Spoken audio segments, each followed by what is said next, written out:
Assalamualaikum warahmatullahi wabarakatuh. Akkam jirtu nagaan jirtu jirra alhamdulillah. Egaa kaleessa taatee irratti ishee muftii Ayyuumar muftii waa'ee sirna awwaalchaa isaanii irratti ilaalchisee mee ergaa xiqqoo qabannee isin dhumnaa erga jismaanii jettan walummaan kan dhaggeeffannu ta'a. Egaa isaanii fuula rabbii deemaniiru. Namoonni hedduun gaaffii irratti kaasuu jiranii. Gaaffii uummanni kunis irratti kaasaa jiru waa'ee awwaalchaa qe'ee isaanii irratti awwaalamuu irraa kan ka'edha. Sun maal inni gara fuulduraatti maal uumaa waan maal ta'e maal fidaa taateen kun maal inni kan jedhu walumaan karaalu ta'a. San ofitti miidhagaa waa hedduutu jira. Mee walumaan dhaggeeffannee deebina.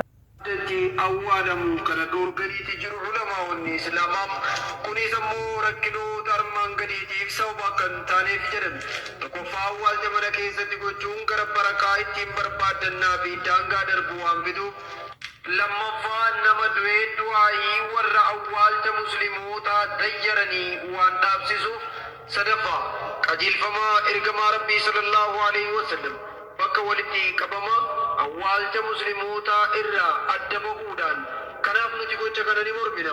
Adeemsa faallaa shari'aa gadeettis ni ilaalamu. Kanaafuu maatii fi aalii nama gandaa kiraa godaane kanaa janaazaa kana bakka sanaa baasuudhaan gara awwaalcha muslimootaatti akka geessan ni gaafannam yoo ni mijaa'ateem. Kuni ammoo faallaa sunnaa dhaabbachuu dhabuu fi shari'aa rabbii kabajuudhaaf jecham. Kana malees immoo hunda namaatiif waamichi nuti goonuu sheeka kana magfiraa fi rahmata akka kadhattanuudha.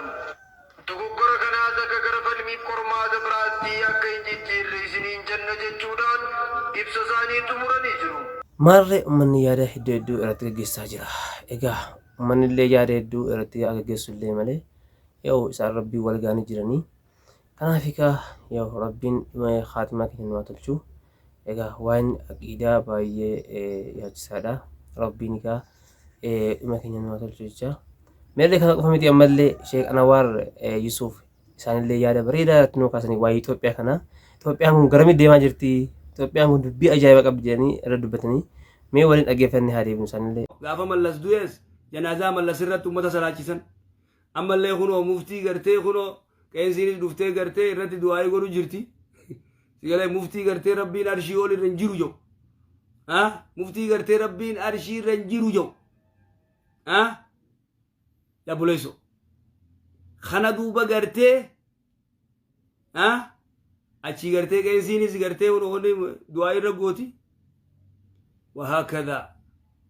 وهكذا إثيوبيان تنزم addaati bar wama addaatiin deemti bar gariib biyya gariiba ajaa'iba biyya gariiba waan addaatiin deemti gaafa mallas du'ees boqoddu mallas jaanii taaziyaa namayyuu mana teessisanii sigalu jira janaazaa gartee mallas irratti salaachisan nama hedduu irra salaate warri irra salaate nu hime rabbi rahmataa godhuu fi gartee goosanii jechuudha.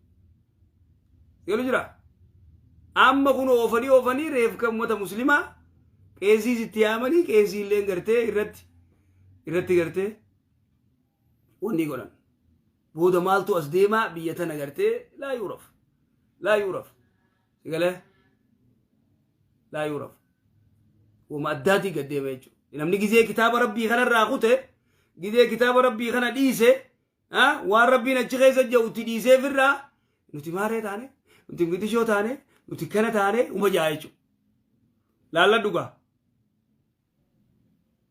musiibaa irraa hamtuu musiibaa gartee uummata keenya harkaa qabdu duraa takka man aarada anhu anil quraan namni quraana irraa garagale namni kitaaba rabbii irraa garagale akka ajaa'ibaatti haalaalati.